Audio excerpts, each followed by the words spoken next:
1137. And I'm going to recognize Senator Younger to explain the bill. Thank you, Mr. Chairman. What this bill does, it changes the rolling average of the commodity prices from 3 years to 10 years. The change would accomplish 1 year at a time.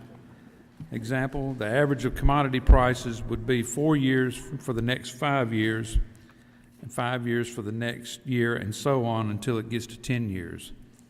This is for the land appraisal in the agriculture land over in the Delta or anywhere. And then also, it also codifies the language for the Department of Revenue's appraisal manual with regard to income and expenses on lines 72 through 77. This is not a change, it's just putting it in the statute. And then also, if the land over in the Delta or any other place, if the land is being leased for hunting or fishing, it will keep this classified as agriculture land and not let it be changed to anything other than that. But it does state that the income from hunting or fishing leases may be used as criteria for determining the true value of the agriculture land. And that's in line 89. Okay. You heard the explanation. Are there any questions? Seeing none, is there a Title sufficient, do pass? motion? Motion is title sufficient, do pass. All those in favor signify by saying aye. All opposed? The ayes have it. That bill will be reported to agriculture. Go up to House Bill number 136. This is a bill our friends at the Audit Department have requested, and I believe we have someone here to speak on the bill from the Audit Department.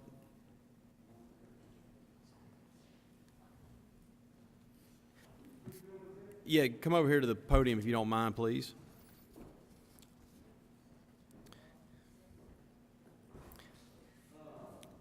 Make sure that green button's on the mic there, at the bottom of the mic, the base of it.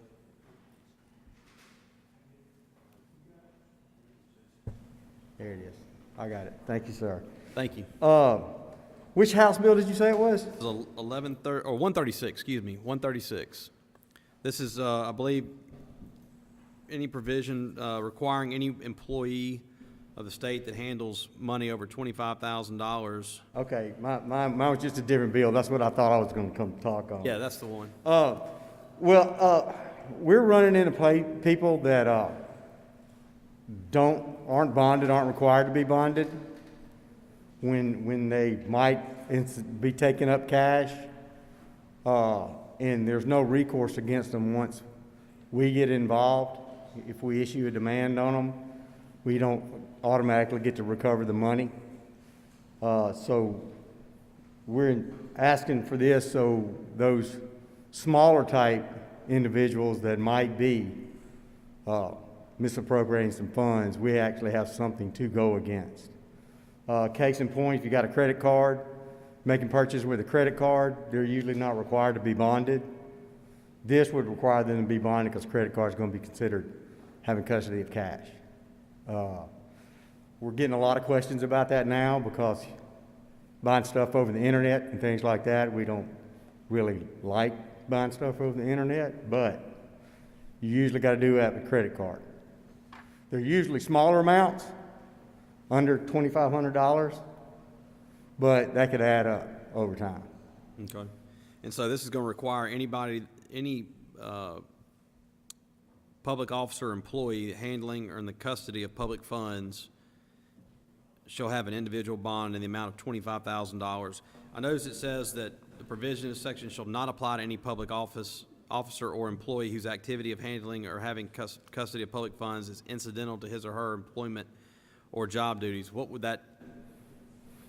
There's some school teachers out there that might be taking up some club funds, very minimal, to put it into an activity fund to take the DECA club or something on a field trip or something. Yeah. The clerk that takes payment for bills or anything like that, that's what we're talking about? Yeah, we're talking about somebody who's routinely and every day is going to take up some kind of money. Okay. Y'all heard an explanation of the bill. Are there any questions? Senator Thompson, I'll get you next. Thank you, Mr. Chairman. Thank you, sir, for providing the explanation of the bill. What's the premium on a $25,000 bond? We were talking, I mean, what we're getting, and of course, it's gonna depend on who you're trying to bond as well. But, we're hearing it's very minimum, $100 to $125. But that's average, so you don't know who's trying to get, some people can be bonded, some people can't be bonded. So it depends on who you're trying to bond, really, is the answer we're getting. And who's going to be expected to pay that premium? The individual employee, or will it be No, sir, the entity would be. the entity would be? Okay. yes. Thank you, sir. Senator Simmons, for a question? Thank you, Mr. Chairman. Do we know the estimated cost, or I guess the number of employees per city and per county, so we can figure out what would be the cost to a city or a county in our various districts? Because I guess the question is, for those areas that are more rural and not as urban, the question becomes the ability to pay the increased costs associated with all these bonds. Yes, sir. Municipalities are kind of off the table. They have their own statutes. They are covered already for handling money, so this would not affect anybody in a municipality. Counties, I would say they don't have the catch-all statutes that the municipalities do, but I would think very, very few people would have to be bonded. Like chancery clerks, circuit clerks, most people handle money in counties right now are required to be bonded for other things. So this really won't have that dramatic of an effect on a county or a municipality. Other than maybe somebody that might be having a credit card, and if they wouldn't want to have that, then somebody else could be in control of the credit card, and so it could be minimal to those type of entities. So you're saying this bill doesn't speak to municipalities? No, municipality already has statutes out there. If you handle cash, you are required to be bonded. Okay, but this will affect counties and school districts. Yes, sir. And right now, the current law, in form of a question, right now the current law is for elected officials and not employees, correct? No, sir. If your position requires you to be bonded, it's by position now requires you to be bonded. So there are school district employees that are required to be bonded right now. This just gets the ones that might be handling money for some reason that aren't required to be bonded. A lot of that would be people using credit cards, which is becoming more prevalent now. That could be given to a purchase clerk in one of these entities instead of someone else who is already required to be bonded. So they wouldn't need an additional bond if they're already required to be bonded. So I'm trying to think it out at the local level. So say it's a school district or a county, the county administrator or say a purchasing clerk in the county or the school district is already required to be bonded? Yes, sir. They're already required to be bonded. But the employees, like the person who works in the public works department, who has a credit card to purchase gas, this bill would require that employee also to have a bond? Usually the gas cards are going to be with some kind of fuel system service, and they wouldn't be required to be bonded. This would be for someone who had a procurement card that could make purchases up to $2,500. They would be required to be bonded. So not everybody that had a fuel man credit card or a credit card with a fuel system company, that's only could be used in one certain place. So those would not fall under this. It was the small procurement credit cards that would fall under this, which is up to $2,500 before you would need a purchase order in a county. But you do not know how many employees we are trying to capture with this bill. You do not know per. No, sir. I do not know. Okay, thank you. Thank you. Senator Sparks, for a question? Yes, thank you, Mr. Chairman. Assuming in the counties, because you said the municipalities have their own statute that speaks to it, but a justice court, for instance, you have, say, 4 clerks in the office, and they take breaks at different times, so all of them probably at some point will be subject to taking payment for a filing fee or something of that regard. and you're saying each of them need to carry their own individual bond, Yes, sir. okay? And if they're deputy court clerks, they probably already are required to have a Right, bond. or an employee, or, you know, Yes. so on those circumstances, does each deputy clerk carry their own individual bond, or do they sometimes have a collective bond that they all work under in an office? The Attorney General has said that you can have a blanket bond, but it's got to list the position and the employee Well, for the term. for our schools or for whichever people you're trying to capture, they would be prohibited from using a blanket bond even if the premium breakdown was better for them with this Correct, legislation? yes, sir. We understand that the administrative side, the way it was explained to us, the administrative side is a little more cumbersome for an individual bond, but the cost isn't really, once you have to name the person, it's the person getting bonded that increases or decreases the amount of the bond, not the amount of the bond itself. It's who you're trying to cover. So if I have 10 people we're bonding, and 9 of us have really good backgrounds to be bonded and 1 has an average background to be bonded, my concern is you could sell us a blanket premium that we would have a little bit of a rise in the premium, maybe because I don't have the great bondability background, but otherwise you're saying I can't have that job anymore under this law, because if I can't get a bond individually, I got to find a new job. Yes, sir. Well, you could put up a property bond. Sir? You could put up a property bond. Okay. That's in the general bonding statute. If you can't put up a surety bond, you can put up a property bond. Okay, thank you. Okay. Senator England, question? Yes, I have a question. Thank you, Mr. Chairman. And I'm sorry, I didn't catch your name. My name's Tom Chain, C-H-A-I-N. Mr. Chain, thank you very much for being here and answering these questions today. Can you give me an example of a position that would need to now have a bond that doesn't already require one? Well, I guess Coahoma College, Community College, a couple of years back, it all runs together after last year. Right. Those were credit card payments, and they embezzled. It's I can't recall off the top of my head, but it was like 800 to $1 million. And what was the position that this person was in, or people? It was just a community college? It's community in general? college, and they had procurement cards where they could buy stuff under $2,500. Okay. And they were the only ones in charge of those credit cards. So lack of internal controls, as well as not having any bonds, and there was nothing to go against with those individuals. Okay, and the reason I ask is because of that last portion under that first paragraph. I just don't know if those positions, if they would have custody of the public funds, if that would be incidental to their employment or job duties. How is that? Would that not fall under that provision? These No, sir, positions? because if they had a credit card, they would be making purchases. Not a lot of credit cards out there. It's getting more prevalent now. But if they have a credit card, they're usually making a lot of small purchases. And we wouldn't consider that incidental. The incidental we would consider was a school teacher once a year taking a club on a trip and collecting money up front to take that club on a trip. That's incidental to her teaching duties.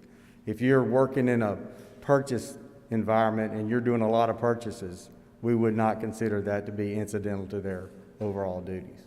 Is there anywhere that what you just told me, incidental, is that defined anywhere, or is that, because that could end up being a very important term here in the bill, and I see that it's just as defined by regulations of the state auditor's office. Do you guys have that defined somewhere? It's just something that you would consider from time to time to be incidental or not incidental? Kind of like what I just explained is where we don't have the regulation written now, but where I'll just explain, incidental is if you do it every day, that's not going to be incidental. If you do it a couple of times a year, we're going to consider that incidental. Okay, thank you. Okay. Is there a way you can provide, do y'all have a list of what positions would be either that are required right now? Is there like a kind of a list that y'all have? Yes, sir, we have a list. I mean, it's a little list. It's about 4 pages of Okay. people that are required. but- If you could provide that to me at some point, I'll share it with the members on the committee, and I know that'll kind of help to ease, who's covered, who's not, and so forth. Are there any other questions? Mr. Chairman, I have a motion at the appropriate time. State your motion. I move for a reverse repealer. You want to have an amendment? I mean, have an amendment, I'm sorry. Okay. Amendment, I'm sorry. You're recognized for the amendment. Mr. Chairman, I move that we actually put a reverse repeal in the bill. All right, you heard the amendment. Are there any questions? All those in favor signify by saying aye. Aye. All opposed? The ayes have it. All right. Are there any other questions on the bill? If not, for a motion. Motion is title sufficient to pass committee sub. All those as amended. All those in favor signify by saying aye. All opposed? No. The ayes have it. All right. If you don't mind, get that list for me, and I'll be sure to get it out, and maybe we can circle back up on some of these concerns, definition of. Okay, sure will. Thank you, sir. Thank you. Next bill, we're going to skip down to House Bill number 500. Recognize Senator Johnson. Thank you, Mr. Chairman. House Bill 500, we have a strike-all for this one. This is similar to Senate Bill 2477, which we passed out a few weeks ago. The difference between the House bill and this one is they had just extended the reverter and we deleted the reverter. And this goes with the Mississippi Home Corporation and their ability to bond money for the loan projects that they have. And that's an explanation of the bill. All right. You've heard the explanation. Are there any questions? Senator Horn. Thank you, Mr. Chairman. Senator Johnson, did I understand that you said the reverter has been eliminated altogether? Yes, sir. That's what we do with this strike-all. Thank you. Thank you, Senator. Any other questions? Motion is title sufficient, do pass as amended. We got to adopt the strike-all first. All those in favor signify by saying aye. Aye. All opposed? Ayes have it. Any more questions? Seeing none, for motion. Title sufficient, do pass as amended. Motion is title sufficient, do pass as amended. All those in favor signify by saying aye. Aye. All opposed? The ayes have it. Next bill is House Bill 508, Department of Revenue, allow retiring law enforcement officers to retain issued sidearm. This is similar to the bill we passed on our side, just allows them to keep their firearm when they retire. That's an explanation of the bill. Title sufficient to pass. Motion is title sufficient to pass. All those in favor signify by saying aye. Aye. All opposed? The ayes have it. That bill will be reported out. Next bill is House Bill 509. Recognize Senator Johnson. Thank you, Mr. Chairman. House Bill 509, same as Senate Bill 2814. It allows for the state to withhold, based on a taxpayer's choice, state income tax from their unemployment benefits. Currently, they do federal. This will allow for them to choose to do state as well. And that's an explanation of the bill. This does take effect after its passage. So are there any questions on the bill? Seeing none? Currently, Question. Go ahead, Senator Horn. Thank you, Mr. Chairman. Currently, withholding unemployment compensation is subject to taxation currently. Is that correct? That's correct. It just goes in as income, so above the Right. minimum income line. So, Yes. so what we're doing, if we pass this bill, is to allow withholding of the up to $235 a week in benefits on the front end, as opposed to the person having that liability at the end of the year. That's correct, when they file their taxes, yes, sir. Thank you. Motion is title sufficient. Senator Blunt, question? Thank you, Mr. Chairman. And so, could we amend this bill to say that people don't have to pay taxes on their unemployment benefits and pass a tax cut? I don't think those code sections are in this bill. Thank you. Seeing no other questions, is there a motion? Motion is title sufficient, do pass. Motion is title sufficient to pass. All those in favor signify by saying aye. All opposed? The ayes have it. House Bill 510, Senator Johnson. Thank you, Mr. Chairman. This is similar to Senate Bill 2812, or the exact same, in that currently Department of Revenue is keeping all titles. I think they have them back to 1969. Most states only keep them for 10 to 15 years. This will make it where they only have to keep titles for 15 years, putting us on par with other states and drastically reducing the amount of paperwork that they have to keep on file. And that's an explanation of the bill. All right. You heard an explanation of the bill. Are there any questions? Motion is title sufficient, do pass. Seeing no further questions, motion is title sufficient, do pass. All those in favor signify by saying aye. Aye. All opposed? The ayes have it. House Bill number 511, Senator Johnson. Thank you, Mr. Chairman. House Bill 511 deals with amusement rides. We also passed this, Senate Bill 2813. This particular bill is a strike-all. What it does is it changes it from where they're currently renewing on a calendar year. This will do, they're currently renewing on a 12-month cycle. This puts them on a calendar year. The only difference between this and the House bill is the House bill only had that updated at one location. It needed to be at two, so we made that correction. And that's an explanation of the strike-all. If there's no questions, move to adopt the strike-all. All right. Are there any questions on the strike-all? All right. Motion is to adopt the strike-all. All those in favor signify by saying aye.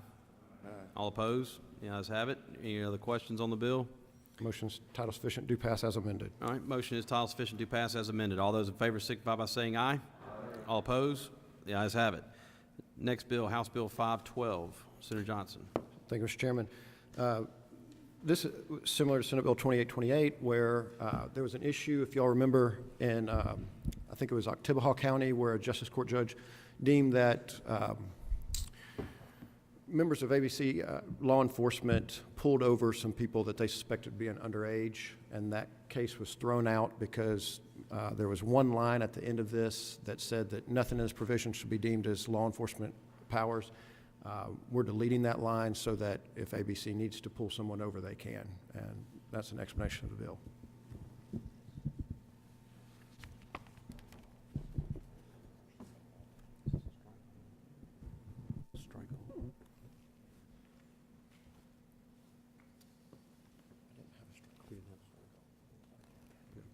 All right. You've heard an explanation of the bill. Are there any questions? Senator Simmons. Thank you, Mr. Chairman. And I know Vice Chairman Johnson, he knows my concern about the bill. I guess my concern is, do we want ABC inspectors or agents executing warrants or investigating cases that are not dealing with alcohol? Like, do we want them actually going into houses on a investigation for something completely unrelated to what the agency does? I guess that's my only concern. It's my understanding, and if anyone has any information on this, please chime in. This doesn't give them that kind of authority. They're currently law enforcement officers, trained law enforcement officers. In this, at the beginning, it does reference that they do have certain police powers. The last sentence was contradictory, so this just puts it in line with what job they're supposed to be doing already. It doesn't expand what they're supposed to be doing. And in this particular case, it was merely to pull someone over that they suspected as being underage. It was not to enter their home or to do anything. Thank you. Any other questions? Motion is title sufficient, do pass. Motion is title sufficient, do pass. All those in favor signify by saying aye. Aye. All opposed? No. The ayes have it. Next bill, House Bill 516. Senator Johnson. Thank you, Mr. Chairman. Again, we had this already as well. Currently, county appraisers do similar same job as Department of Revenue appraisers. They all do certain certifications. County appraisers have a higher pay that goes along with different certifications. This would bring Department of Revenue appraisers in line with what county appraisers are getting for those certifications that they can get. The department estimates that it will cost them around $60,000 a year with everyone getting those certifications, and that's an explanation of the bill. Okay. You see an explanation of the bill. Are there any questions? Motion's title sufficient, do pass. Motion is title sufficient, do pass. All those in favor signify by saying aye. Aye. All opposed? The ayes have it. Next bill is House Bill 519. Senator Johnson. Thank you, Mr. Chairman. This one we did as well. It just removes the requirement that apportioned vehicles have a physical sticker, and they can use a digital sticker essentially for their tags, and it's only for apportioned vehicles. It's in line with what most other states are doing, and it will save the department around $13,000 a year. That's an explanation of the bill. You heard an explanation of the bill. Are there any questions? Motion's title sufficient, do pass. All right. Motion is title sufficient to pass. All those in favor signify by saying aye. Aye. All opposed? The ayes have it. Next bill, House Bill 572. Senator Johnson. Thank you, Mr. Chairman. This is a strike-all. What the strike-all does is just add a reverse repealer. This is for qualified resort status. This particular one is in Pascagoula. We had 2 or 3, I believe, on Senator Barrett's bill that we already did. We're not including those now. We'll just have them all done in conference on whichever bill we take up in conference. They'll be in there. And so if you have one, please get it to the chairman so that he knows to add it in. But essentially, this is just a vehicle to get to conference to put those in. You've heard an explanation. Make sure you give council any of your tag requests before we probably need it within the next 2 weeks. So, probably the next 2 weeks, if you can, try to get your tag requests in. Senator Horn, you had a question? Is this a revenue bill? Oh, I'm sorry. I see that on line 402, it gives municipalities the authority by ordinance to establish the percentage of revenue that facilities that offer alcohol beverages for sale must derive from the preparation, cooking, and serving of meals.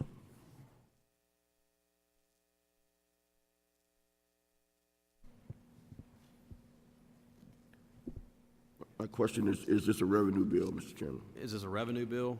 On line 402, it gives the authority to municipalities to set the percentage of revenue that facilities that offer alcoholic beverages must be derived from the preparation, cooking, and serving of meals. No, I think that's just saying that. So, and I don't know what those specifics are, but say that a brewery wants to do a tasting or serve alcohol, or I think we did. There's a meadery in Tupelo or in Lee County.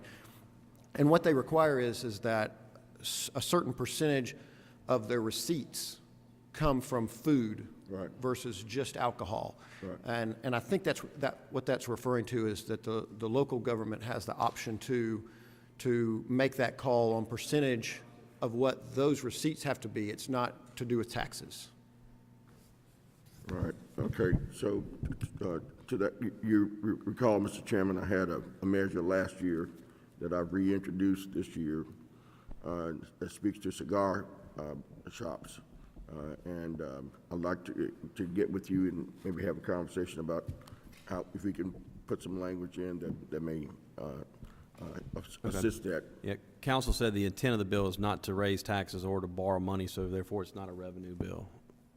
To answer your primary purpose, yeah. So anyway, I'd like to we'll get together you in the next couple of weeks and talk about it. All right, we'll do, Senator. Mr. Chairman. Yes, ma'am. You have a question?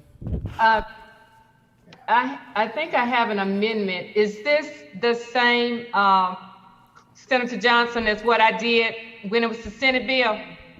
Yes, ma'am. Where you added Carthage to it? Yes, sir. I'd like to offer an amendment at the appropriate time, Mr. Chairman. Yes, ma'am, and you're welcome to do that. If you don't mind, we know that's going to be there. We don't know which one of these bills is going to go through conference. We were going to add that into this bill at that time, along with all the others, if you're okay with that. I trust you. Thank you very much. Thank you, Senator Blackman. Are there any other questions from? Mr. Chairman, I'm sorry to interrupt, but I would have the same announcement Senator Blackman had. Yeah, we're aware of that. We'll okay, sure. thank you. Thank you. All right. Motion is to adopt the committee. Adopt the strike-all. All right. You heard. Are there any other questions? All right. Motion is to adopt the strike-all. All those in favor signify by saying aye. All opposed? The ayes Motion- have it. Motion is title sufficient, do pass as amended. Seeing no further questions, motion is title sufficient, do pass as amended. All those in favor say aye. All opposed? The ayes have it. Let's see. Yeah. Next bill, House Bill 667, and this is a strike all that basically puts the Senate language back in, and this is the issue that we had with ABC and the law making it, saying they shall revoke a license of a person. This gives them a little bit of leeway to, depending on what the charge is, to address the issue with a permittee, but having to revoke a license and put them out of business for 12 months before they can reapply was a little harsh. And so this was basically just giving them a little bit of leeway for the department to judge different situations. So that's an explanation of the strike all. Are there any questions? I have a motion Hold a second. Are there any other questions? State your motion. to adopt the strike all. All right. Motion is we adopt the strike all. All those in favor signify by saying aye. All opposed? The ayes have it. For a motion, Title sufficient, do pass, strike all as amended, strike all. all right. Motion is we adopt title sufficient do pass as amended. All those in favor signify by saying aye. All opposed? The ayes have it. And the last bill, House Bill 1284. This is the Department of Revenue License Tag Acquisition Fund, revise certain provisions. This bill is similar to the one we passed, where it would allow for the Department of Revenue to use the monies for specifically purchasing the tags and having them delivered in the decals. All other monies over and above that cost will lapse to the general fund, but this will help to provide a steady flow of funds and resources to make sure that the tags are in stock and the counties have them available to them. That's basically the explanation of the bill. Are there any questions? Seeing no questions, for a motion. Motion is title sufficient, do pass. All those in favor signify by saying aye. All opposed? The ayes have it. That bill will be reported out. Motion, rise and report. All those in favor say aye. All opposed? Thank you.